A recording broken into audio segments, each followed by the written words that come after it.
Hey everybody, welcome back to Tactical Reviews. Today I have a holster review that I am excited about. A little heads up though, it was free to me.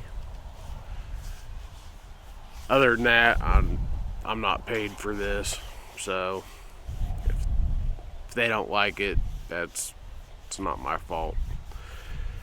But that being said, I had a company called Falco Holsters get a hold of me, and I've actually bought from them like a couple years back before they ever even got a hold of me, before I ever even started doing reviews. For my 365, it was a leather in the waistband, outside the waistband. You could interchange it. It had like snaps that you put around the belt and for the loops, and I really liked it. I've never had any issues with it. I'm not a super huge leather person, but I felt like it was pretty good quality. But anyways, they got a hold of me, said that they would like for me to review one of their products. They let me get on their website and go through and pick what I wanted. On their website, I picked up this. It is their Cheetah. It's got a locking mechanism inside of it, and it's released by that. So it's not the Serpa kind with a button here, and it's not the Safariland ALS system.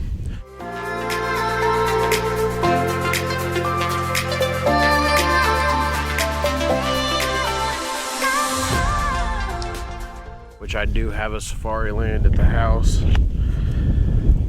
But that's why I picked this one.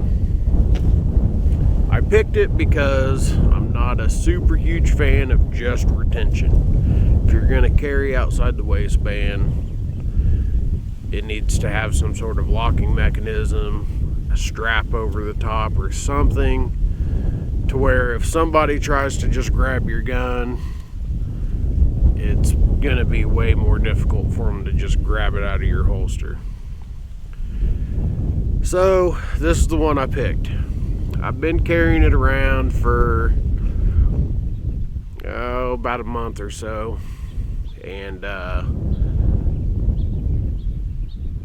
think it's great. I think that the people that have leather holsters, it's always dicey to me because this stuff flexes. It wears out over time. And how many pictures have you seen on Facebook where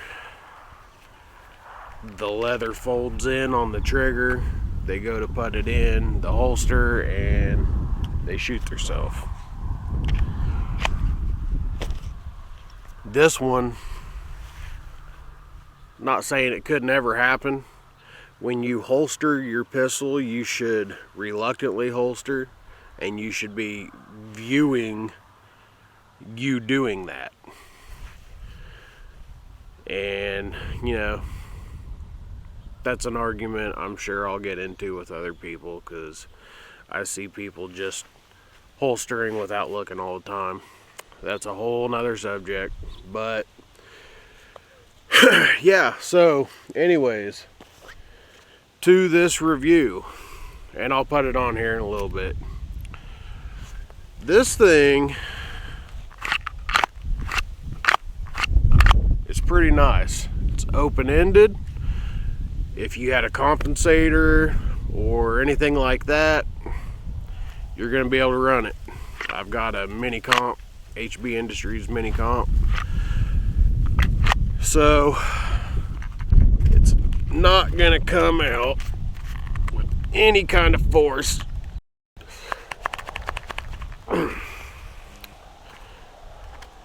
till you hit that button. Now I will say this, any holster that you get, train with it. Just because it's a holster and you can pull it in and pull it out doesn't mean that you're efficient with it, doesn't mean that you're not like a GI Rambo operator, whatever you want to fucking call it. Train with your holster. So, like I said, with this being a mechanism in there, it does not squish in, and as you'll notice when you put that in, there's no leather that is even around that in any way for it to fold in on the trigger. So the only thing you got to worry about is having like a piece of clothes or something like that getting in between your gun and the mechanism to accidentally set that trigger off. It is belt looped, which would be cool if they could figure out a way to make this to where you could put on like a paddle holster or something. I really like it. I think that it gives you the style of a leather holster. It's pretty comfortable, I will say, and I got a bee on me. And it does everything that I need it to do for an outside the waistband holster. And to be honest with you, my Safariland holster that I love, I can't put this on there. They have a small hole for the end of it, but it's not big enough for anything. You can't run a comp. You would have to Dremel that out and make it an open-end holster. This one's already that way. So I do like that. On their website, if you go to falcoholsters.com, these guys make everything. They make leather inside the waistband, outside the waistband of different types of models. They make nylon holsters, they make Kydex holsters, they make shoulder holsters, they make bags, backpacks, purses, military stuff, vests, like AR mag pouches, mag carriers, just all that stuff. They make a lot of stuff.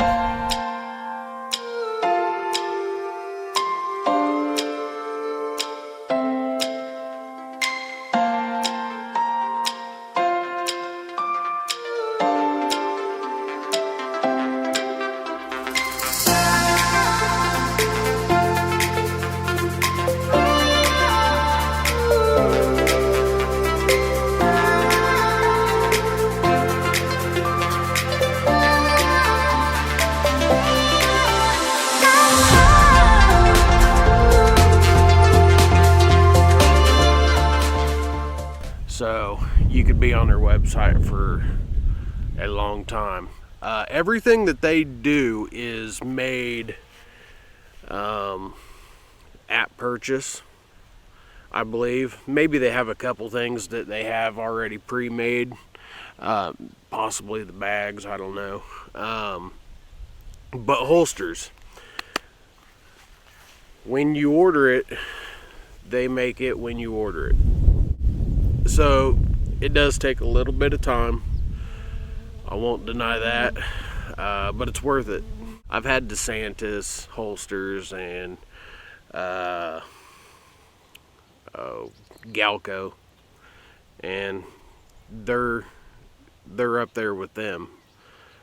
I'm surprised that Falco hasn't been as seen on the gun groups and stuff on Facebook as much as I'd figure they would be for the amount of stuff that they make and all that.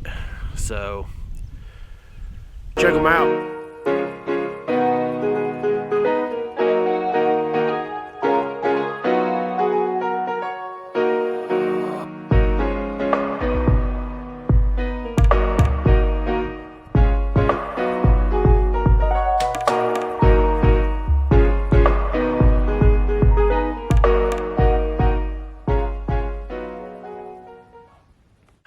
think that they're a really good company.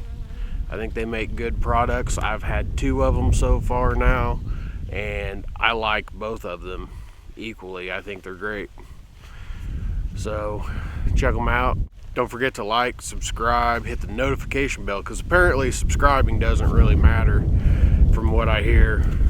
Hitting the notification bell is what YouTube really looks at. So it helps me out, helps you out. I finally got over 100 subscribers, hit the 101 today, and I can't believe that I've even got 100. But let's keep that trend going. I voted today. Today is November 3rd, and if you voted, that's awesome. If you haven't even registered to vote, go register. Go actually vote. It's important. And if you haven't even registered and you haven't voted, don't get mad when you don't like the turnout of the elections. That's your own fault. So other than that, y'all have a good one.